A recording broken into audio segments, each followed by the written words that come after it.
The Stockradar Stocks on the move for another week. Today's date is the 27th of June 2024. My name is Richard Lee and I manage the stockradar.com.au website for you.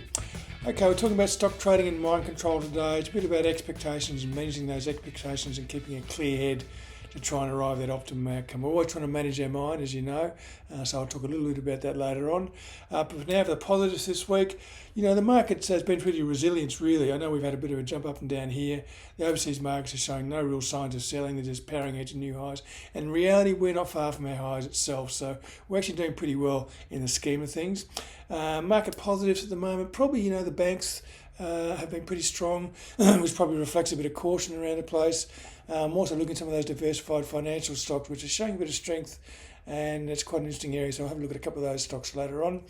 Then the other thing I did mention, the market resilience. Okay, so those two things I think are important at the moment. We'll look at stock trading and mind control, but we will get to the overseas markets now. Firstly we'll go to the top 10. And a pretty good selection today. We've got Aristocrat, which has made new highs this week. Answer, which came in not long ago and is edging higher pretty well. It's one of those health stocks. We're starting to accumulate a few health stocks at the moment, so that's another sector I'm looking at. Bendigo Bank, interesting. Bank of Queensland's going this way. Bendigo Bank's going that way. Go figure, but we're following Bendigo Bank, not Bank of Queensland. So that's good, and it's making new highs. CBA's extra strong. GMG's extra strong.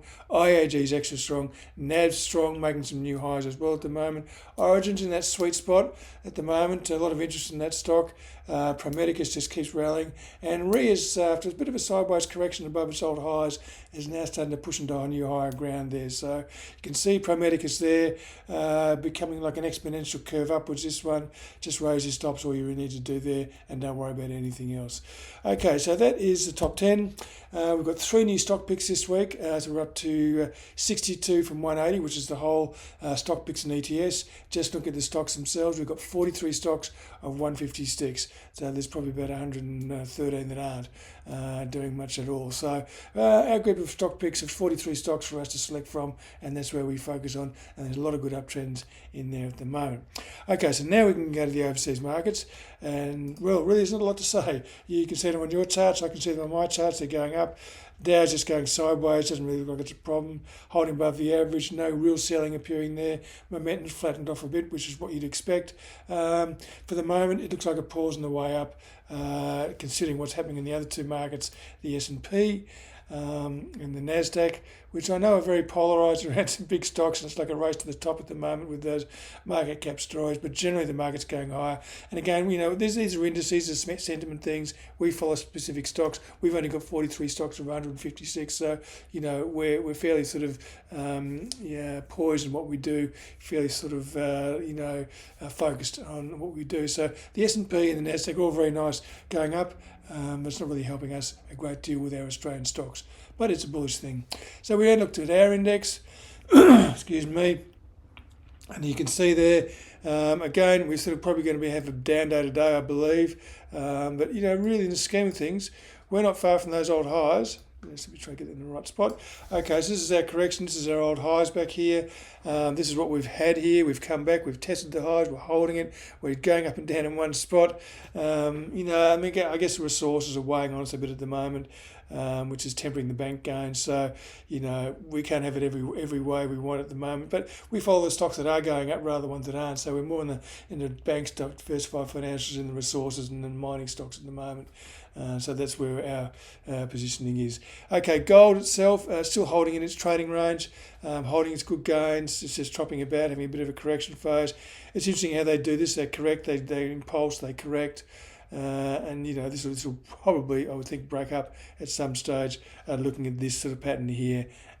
Okay, so copper also coming back to probably S1, which is, it's a pretty volatile thing, but that's the way it is.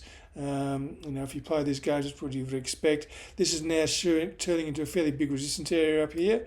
We'll be interesting to see how we go at S1 here, looking for some support for copper. There's been a bit of selling without being overly done, so I think probably it's more of a correction, but we'll have to wait and see how far it falls at the moment. Okay, and Brent crude is just still stuck in its trading range. Nothing really to add to that.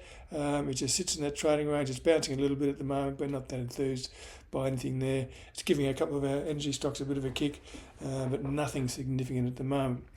Okay, so that's the overseas markets. In the stocks, we'll just quickly go to Fisher & Paykel, the one we've been following at the moment.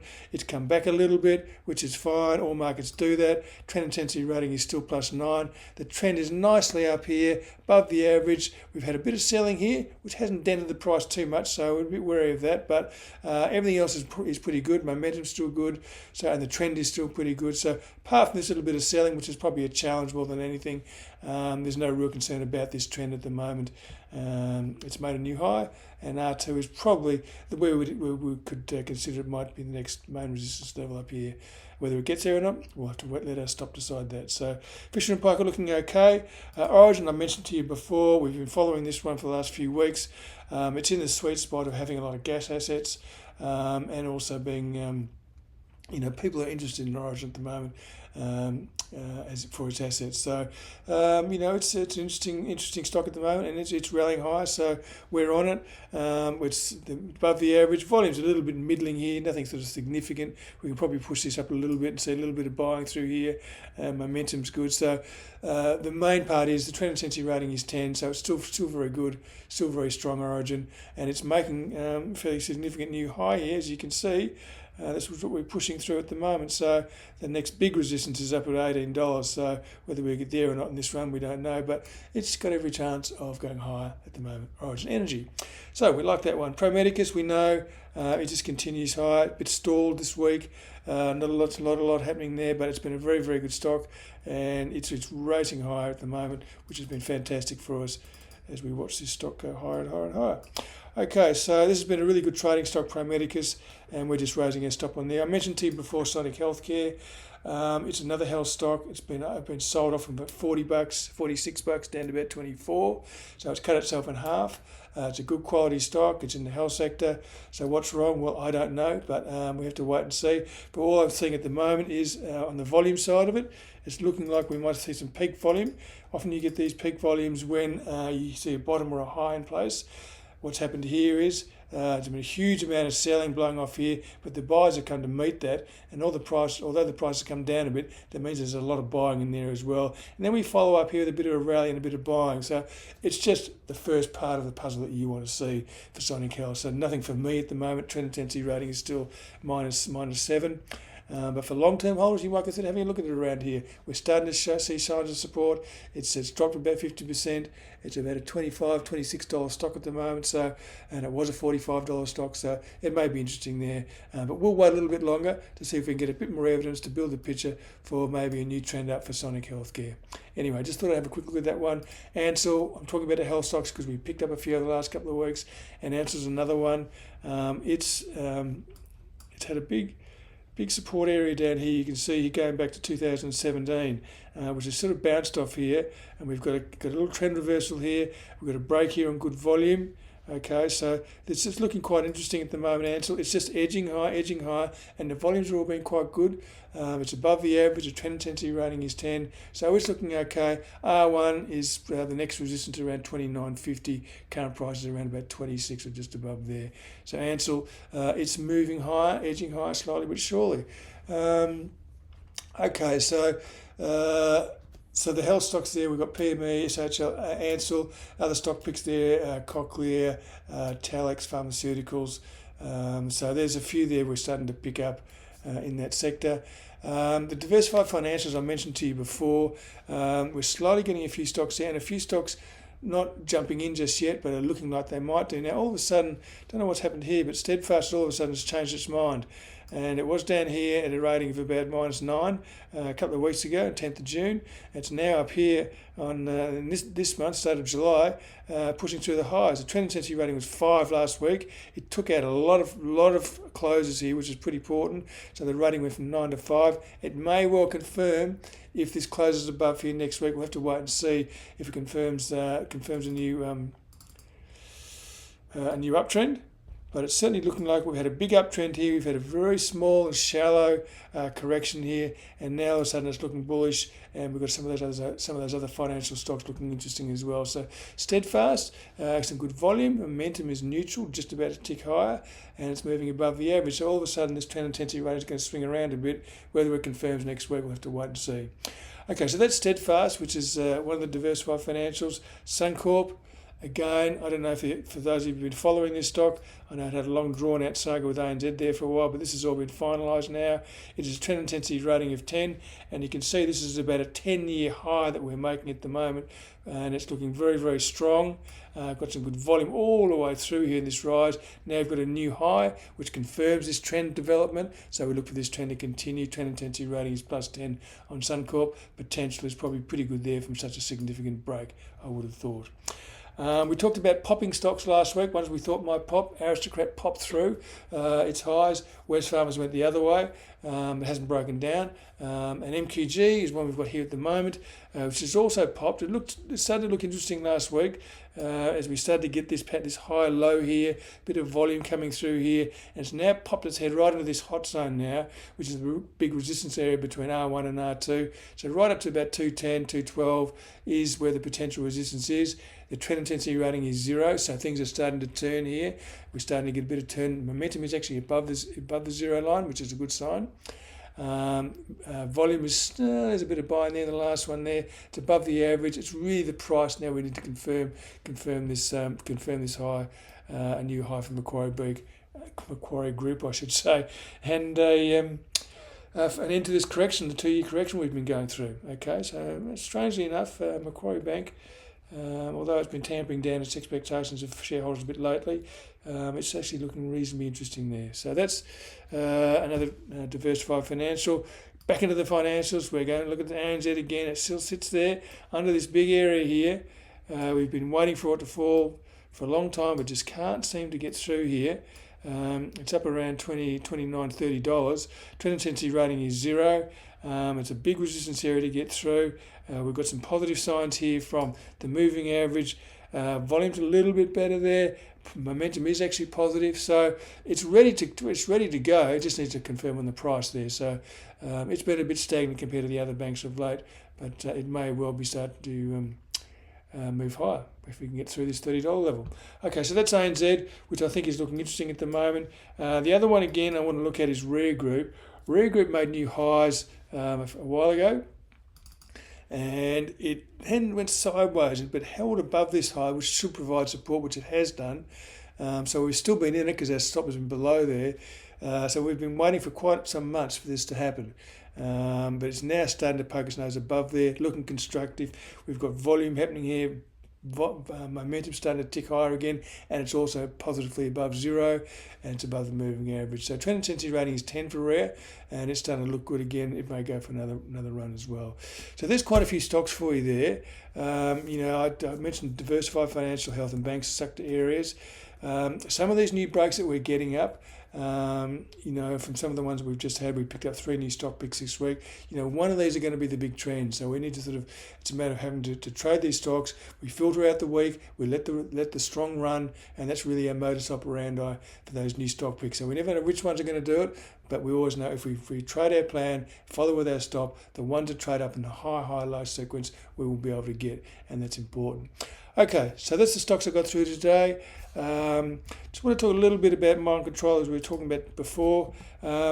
Using your mind not to make emotional decisions, but actually to power the plan that you're using. So you're going to have your mind control, use your strong muscles, strong mind to drive the trade plan and drive the rules. So one of the areas we've always got to look at and focus on is expectations. And when we get a break, we always like to think the stock's going to go to there, but we don't really know. And when it starts to dip, our sort of expectations get deflated a little bit. And that's not what we want to happen. We want to be able to make clear decisions. So having expectations is probably not really the right thing to do. It's better to try and just trade the plan, lift your stop if it goes high, well and good, but don't have expectations of where it's going to go, because that can lead to a little bit of baggage in the mind and a little bit of deflation. So we're always trying to control that mind and keep it poised and keep it stable. So expectations is one thing. We just need to tamp it down a little bit. Biases, well, we all have them. We've got lots of them, and although we don't know, some of them, sometimes we don't know we've got them, but we have got them. So these are common mistakes we make because of our inbuilt thought processes, and they repeat unless we become aware of them and know how to neutralise them. Okay, just an example of a couple would be anchor bias. I made money on this stock last time. I'm going to make it on money again because I'm going to like this stock. I fall in love with the stock because it's been good to me. That's really the bad way to do it. So anchor bias is not a good thing to do. Confirmation bias. Well, I like to read things that support my theory, and I don't like to read things that don't support my theory. So that's confirmation bias. Where we try to read things that are good. So you probably see yourself doing this sort of thing sometimes and saying, put that away, and I don't want to hear about that because that's bad news. So we've got to sort of see through that sort of stuff. Blind spot bias, just not recognising things. Outcome bias, a bit about expectations, expecting an outcome to happen and it doesn't happen. So these are all things we do. There are points we come to in these decisions, whether it's anchor bias, confirmation bias, where we can ignore them and move on and make the right decision, or we can continue on, make the same mistakes, which is the wrong decision. So every time we trade, we've got a choice about what we're going to do and how we're going to approach it. So that's all up to you. But try and recognise those biases when you do have them and see how you can neutralise them. And if you don't recognise them, the best way to neutralise them is by using a trade plan that controls your trading. Okay, so in the end, using your mind to power the plan, discipline is the key thing to everything that we do. It controls your urges. It helps you follow the right steps one by one. That's all we need to do. We don't have to do it all at once. It's just a very simple one-step process. So, and be a robot with your execution. If you can be a robot, they don't have emotions, they don't have feel, they can just trade without emotions, and that's what we need to get to some extent. Okay, so there's just 3 areas to look at: expectations, biases, and discipline. So in the end, what we're trying to do, we're trying to keep a clear mind and not be cluttered by biases, expectations, things like that. Okay, so we really need to focus on the task at hand, which is making money out of our trades and enjoying the whole process. So that's what we're trying to do. Okay, so that's about all I've got there for you today. Just a little bit on mind control and a little bit being careful as to how we look after our minds. Okay, so what's happening at Stockradar? Well, there are lots more discussions on the psychology of trading on the site. The whole lot of back copies of newsletters in my Chronicles area. There's blogs, there's my newsletter, all different, covering all different aspects of mind control, discipline, expectations, biases, to explore. So in the end, it comes down to one thing: discipline, and that's what we really need to have. The first thing we really need to do. Okay, so there's blogs, newsletter will be out next week. So I've got 3 tips for you to make life easier for our brains to follow the required processes needed to trade properly, because sometimes we get a bit cluttered, a bit confused, and we shouldn't be. We should really know what we're doing. So be focused on your trade plan, and nothing else matters, because it shouldn't come into your decision-making process. Keeping control of your trading, following those rules, do what you're told. Clearing your mind of unnecessary debris, and so that's the expectations, biases, things like that. So we can make better decisions when we're trading, and that's really important. So just keeping a bit of zen about the whole thing, and focusing on what we do. Don't stress out. Don't make things too hard for yourselves. Just enjoy the trip, enjoy the ride, and I'm sure things will work out okay for you. So our aim is not to risk our capital by taking unnecessary losses, so we cut those short. Okay, the strategy balances this by ensuring we give ourselves the best opportunity of capturing those big trend moves. And you see my little chart everywhere. It's in my newsletter about how the strategy works with the stop losses and the trend reversals and the new highs, how they work together to make a strategy, and that's really important to have. Okay, so an interesting day today. Who knows what's going to happen? Every day is an interesting day. I enjoy getting up and seeing what the markets are doing. Sometimes it's tough, sometimes it's enjoyable, but the ride is always a bit of fun. So watch your trends, hedge your stops, stay safe, and I'll see you all next week. Thanks very much.